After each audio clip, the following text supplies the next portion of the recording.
एक बार फिर मेरे चैनल पर आप सब लोगों को खुशामदीद। आज इस वीडियो में मैं आप लोगों को सिखाने वाला हूं कि किस तरीके से आप अपने इंडोर यूनिट या स्प्लिट यूनिट को डीइंस्टॉल कर सकते हैं, किस तरीके से इसका पंप डाउन कर सकते हैं, मतलब गैस लॉक कर सकते हैं। तो आज इस वीडियो में मैं आपको यही सिखाऊंगा, क्या तरीक़ेकार है, क्या प्रोसीजर है। तो मेरी वीडियो को पूरा देखिए ताकि आपको हर चीज़ स्टेप बाय स्टेप समझ आ जाए। ये देखें, फर्स्ट स्टेप आपका ये है कि जब भी आप कोई एयर कंडीशन को डीइंस्टॉल करने वाले हों तो सबसे पहले इसको स्टार्ट करके चेक कर लीजिए कि इसमें गैस कितना है, क्योंकि अगर इसमें गैस नहीं है और फिर इसको अगर आप पंप डाउन कर रहे होंगे तो वो आपके लिए बेकार हो जाएगा। तो फिर इसको सिंपल ओपन कर लीजिए तो इतनी प्रॉब्लम नहीं होती। लेकिन अगर इसके अंदर गैस परफेक्शन में है और अगर आप उसको लॉक नहीं करते तो गैस का वेस्टेज होगा,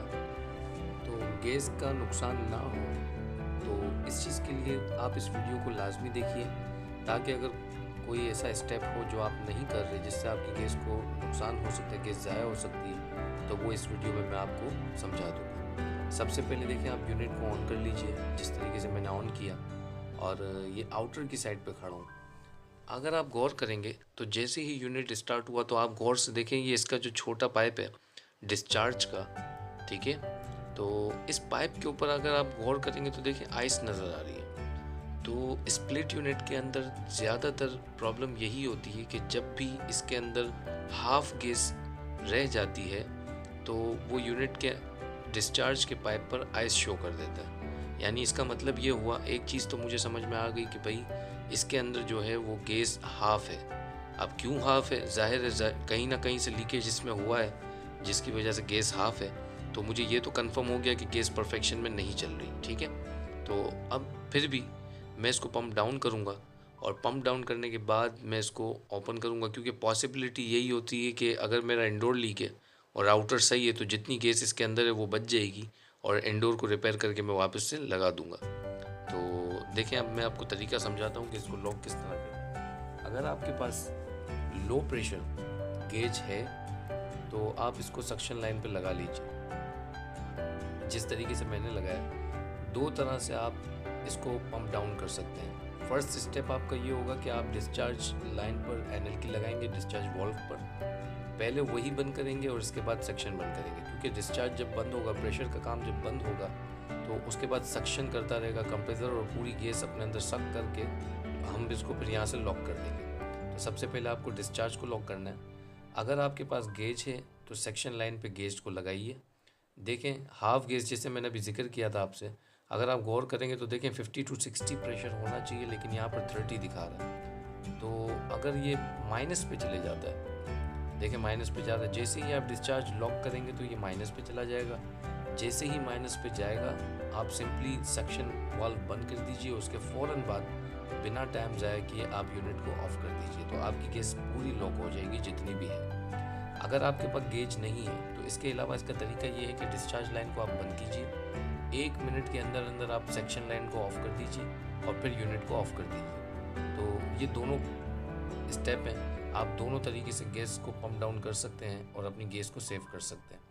तो ये दोनों तरीके देखें, इजीली मैं बता रहा हूँ। गेज की मदद से आपका जो कांटा है वो बिल्कुल माइनस पे आ जाएगा, माइनस पर, और उसको पंप डाउन आप कर सकते हैं। लेकिन अगर गेज नहीं है तो सिर्फ 1 मिनट का ड्यूरेशन रखें। डिस्चार्ज बंद करने के बाद 1 मिनट के बाद आप सक्शन लाइन बंद कर दीजिए और फिर यूनिट को ऑफ कर दीजिए, आपकी गैस बंद हो जाएगी, ठीक है। अब अगर आप देखेंगे तो देखिए कंडीशन कितनी बैड है इसकी, बहुत प्रॉब्लम है। तो इस यूनिट में जाहिर है अब मुझे समझ में आ गया कि रिपेयरिंग का काम भी है।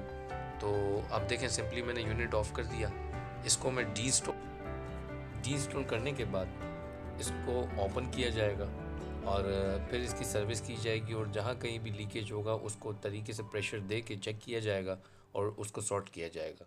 तो यही तरीका है।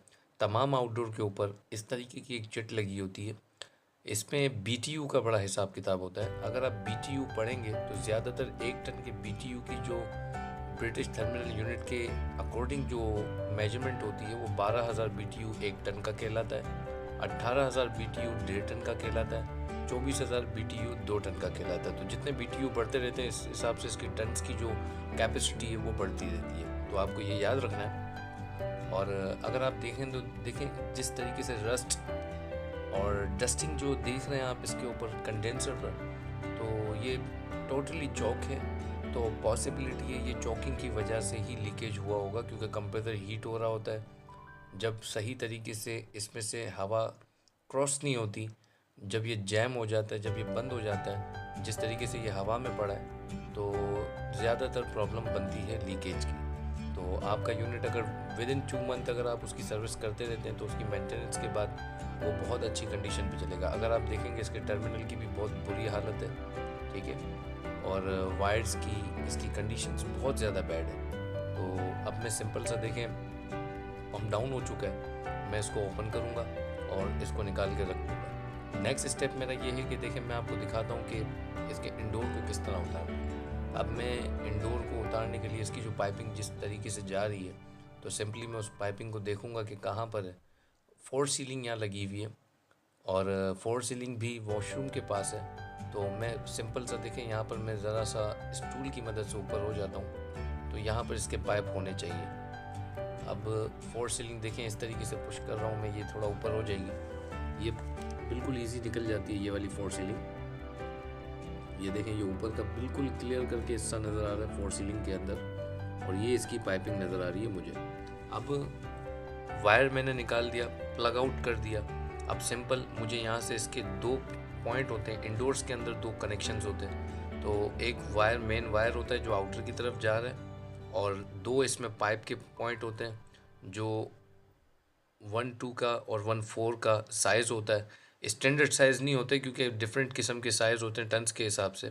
तो वो आपको यहाँ से फिर इंडोर से ओपन करना है। आउटर से मैं ओपन कर चुका हूँ, आउटर को उतार चुका हूँ, अब मैं इंडोर को उतार रहा हूँ। तो आपको दिखाता हूँ कि इंडोर के भी किस तरीके से खुलते हैं। देखिए ये टैपिंग आपको नज़र आ रही है, ये रैपिंग लास्ट टाइम जिसने भी फिट किया है ये रैपिंग किया हुआ है।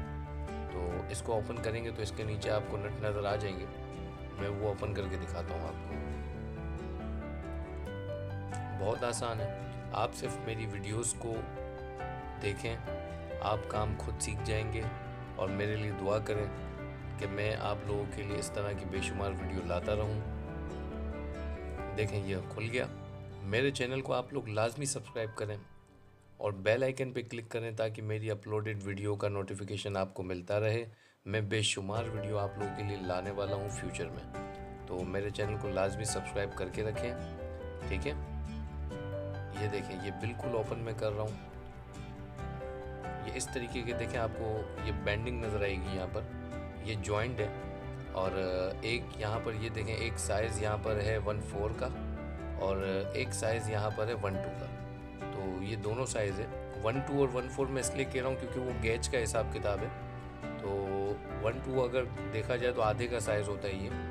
तो खैर जो भी है, लेकिन इसकी भी अगर मैनुअल बुक आप पढ़ेंगे तो उसमें इसके साइजिंग के अकॉर्डिंग भी आपको मिल जाएगा। अगर नहीं पता तो गूगल से PDF से फ़ाइल निकाल कर आप इसकी साइजिंग जितनी किस्म की होती है वहाँ से आप देख सकते हैं। तो देखें वायर को मैं सिंपल काट रहा हूँ, इसलिए काट रहा हूँ क्योंकि पहले भी जोड़ लगा हुआ है, तो मैं अभी इसको सिंपल हटा रहा हूँ क्योंकि मुझे पूरा यूनिट इंस्टॉल करना है।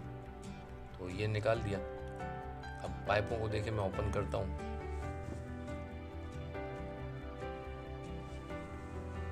ये हॉल देखें, हॉल हो के पाइप बाहर आउटसाइड जा रहा है और ये जगह है। पाइपों को देखें मैंने ओपन कर लिया।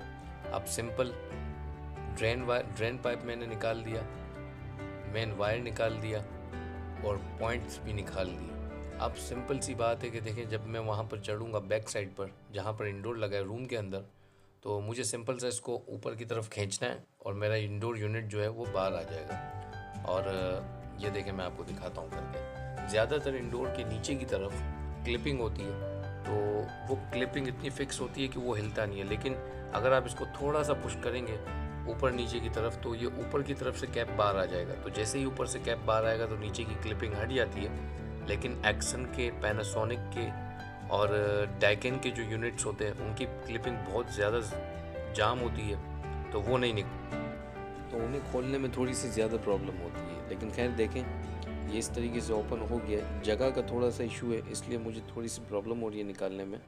लेकिन देखें इस तरीके से इसको थोड़ा सा ऊपर की तरफ अगर आप पुश करेंगे तो ये प्लेट से बाहर आ जाता है। आप इसको सिंपली निकाल लीजिए। Drain pipe, main wire, plug आपको इनका बहुत ख्याल रखना है। आप ये पहले प्लग आउट करेंगे, इसके बाद ही इसको निकालें। ये प्लेट है, कभी भी आप प्लेट अगर लगाएं तो स्क्रू के हॉल की मदद से लगाएं, क्योंकि स्क्रू ही वैलिड है और प्रॉपर तरीके से उसमें फिक्स भी होता है और लगता भी है। ये देखें, मैं आपको स्क्रू खोल के दिखा रहा हूँ। ये सिंपल इसी तरीके से स्क्रू ओपन हो जाएगा। ये पूरा यूनिट डिस्टॉल मैंने कर दिया। केस चार्जिंग का तरीका भी आप लोगों को सिखा दिया। उम्मीद है मेरी वीडियो आप लोगों को ईजी समझ आ गई होगी। वीडियो के हवाले से कोई भी बात हो आप मुझे लाजमी कमेंट कीजिए। देखें, आप मेरी वीडियोस को जब देखते हैं तो लाइक, अगर दिल करे तो लाइक करें, नहीं करता तो डिसलाइक करें, लेकिन कोई एक्शन लें। अगर वीडियो में कोई कमी है तो आप मुझे लाजमी बताएं, ताकि उस कमी को नेक्स्ट टाइम मैं पूरा करने की कोशिश करूं। मैं आप लोगों को देखें हुनर दे रहा हूं, ये बहुत अहम चीज़ें होती हैं। ये कोई भी टेक्नीशियन किसी को भी फ्री गाइड नहीं करता। मैं बड़े दिल से ये वीडियोस बनाता हूँ। आप जब मेरी वीडियोस देखते हैं तो देखें, कमेंट लाजमी किया कीजिए, ताकि मुझे पता चले कि मेरी वीडियोस से फ़ायदा आप लोगों को हो रहा है। ठीक है, आप लोग कमेंट नहीं करते, एक्शन नहीं लेते, तो देखें मेरी मोटिवेशन जो है वो डाउन होती है। तो मुझे डीमोटिवेट मत करें। मैं इस तरह की वीडियोस और आप लोगों के लिए बनाना चाहता हूँ, लेकिन आप लोग अगर एक्शन नहीं लेंगे तो मुझे कैसे समझ में आएगा। तो अगर मेरी वीडियो अच्छी लगती है तो लाइक करें और मेरी तमाम वीडियोस को शेयर लाजमी करें। तो इंशाअल्लाह ताला मैं नेक्स्ट वीडियो में आप लोगों को एक नया टॉपिक लेके आऊँगा और एक नए टॉपिक के साथ आप लोगों के साथ डिस्कस करूँगा। तब तक के लिए अल्लाह हाफिज़, अल्लाह ने के बाद।